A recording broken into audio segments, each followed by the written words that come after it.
Hello बच्चों, नमस्कार। आज हम लोग जो है वाराणसी पाठ यानी कि पहला चैप्टर पढ़ेंगे। हिंदी का अनिवार्य संस्कृत से जो पहला चैप्टर है वाराणसी, उसको पढ़ेंगे। उसका अर्थ बखूबी जानेंगे। पूरा आपको बहुत ही सरल तरीके से आपको हिंदी अर्थ बताएंगे और इससे जो है बहुत सारे संस्कृत गद्यांश पूछे जाते हैं।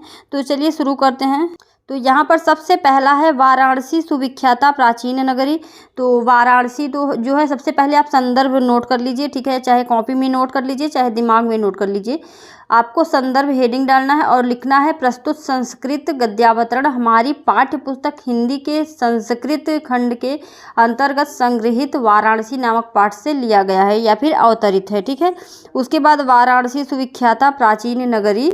तो यहाँ पर आपको जो है इसका अर्थ है वाराणसी बहुत प्राचीन नगरी है, ठीक है, यानी कि पुरानी नगरी है।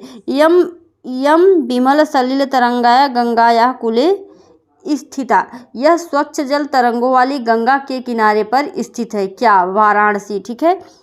अस्या घट्टा नाम वलयाकृति पंक्ति धवलाया चंद्रिकाया बहुराजते। तो यहाँ पर जो है इसके घाटों की गोलाकार, यहाँ पर देखिए वलयाकृति, इसके घाटों की गोलाकार पंक्ति सफ़ेद चांदनी में बहुत सुशोभित हो रही है।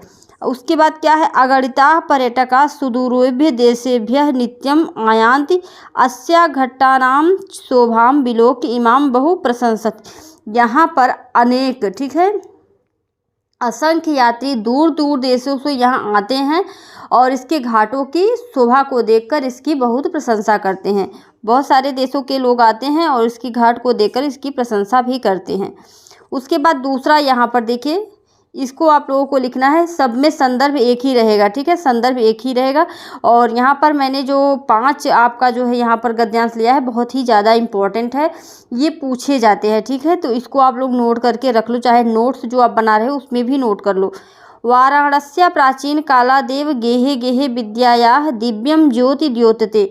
तो यहाँ पर आपको जो है इसका अर्थ है वाराणसी में प्राचीन काल से, गेहे गेहे यानी घर घर, प्राचीन काल से घर घर में विद्या का प्रकाश चमक रहा है।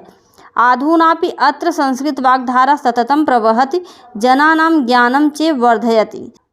इस समय भी, यानी कि आधुनापि, इस समय भी संस्कृत वाग्धारा, संस्कृत वाणी की धारा सततम यानी निरंतर बहती है, ठीक है, और मनुष्यों का ज्ञान बढ़ाती है।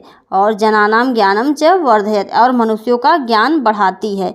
आगे का देखिए, अत्र अनेके आचार्या मूर्धन्या विद्वांस वैदिक वाङ्मयस्य अध्ययने अध्यापने च इदानी निरता। यहाँ पर अनेक श्रेष्ठ आचार्य विद्वान वैदिक साहित्य के अध्ययनों में इस समय लगे रहते हैं, इस समय लगे रहते हैं। न केवलम भारतीय अपितु वैदेशिका गिर्वाणवाग्या अध्ययनाय अत्र आगच्छन्ति।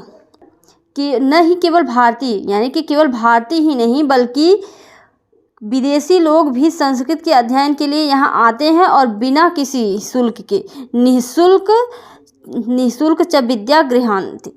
तो यहाँ पर आते हैं और निःशुल्क, बिना किसी शुल्क के विद्या को ग्रहण करते हैं। अत्र हिंदू विश्वविद्यालय संस्कृत विश्वविद्यालय काशी विद्यापीठम इत्येते त्रयः विश्वविद्यालयाः सन्ति। येषु नवीनां प्राचीनां च ज्ञान विज्ञान विषयाणाम् अध्ययनम प्रचलित। एक बार आपको ध्यान देने की ज़रूरत है, बहुत ही सिंपल सा अर्थ है, ठीक है।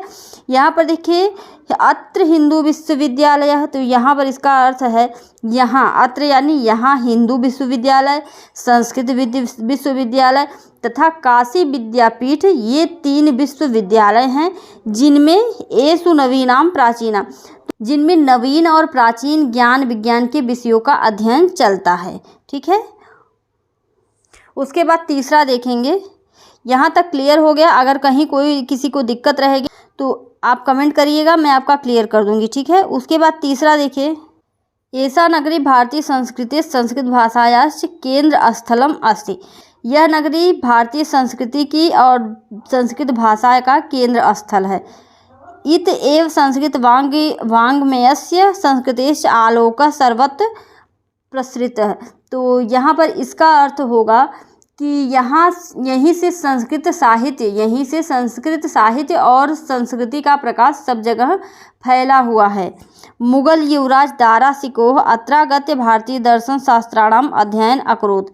जो मुगल के युवराज दारा शिकोह ने यहाँ आकर भारतीय दर्शन शास्त्रों का अध्ययन किया था। यहीं पर आकर मुगल युवराज दारा शिकोह ने भी अध्ययन किया था।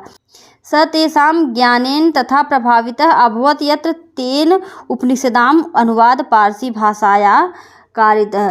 तो यहाँ आकर भारतीय दर्शन शास्त्रों का अध्ययन किया।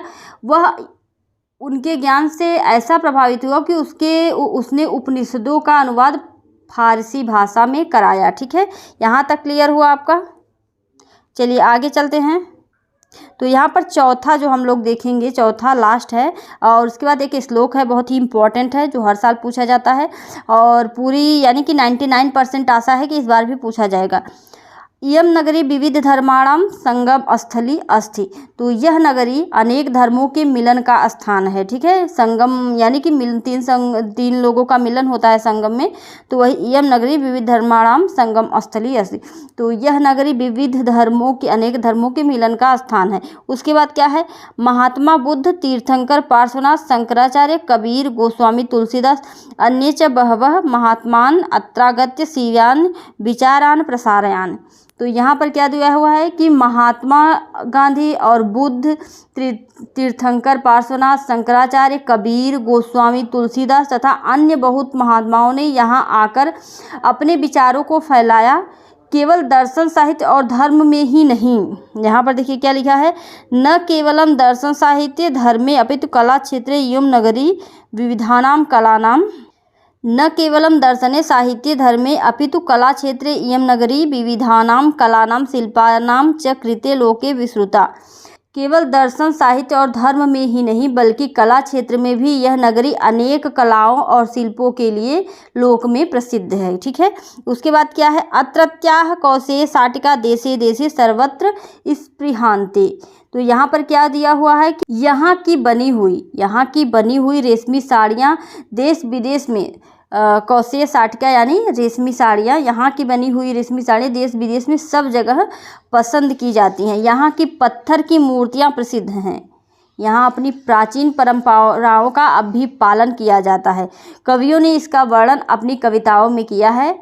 देखिए, कवियों ने इसका वर्णन अपनी कविताओं में किया है। देखिए, मरणम मंगलम यत्र विभूतिश्च विभूषणम कौपीनम यत्र कौशेय सा काशी के निमीयते।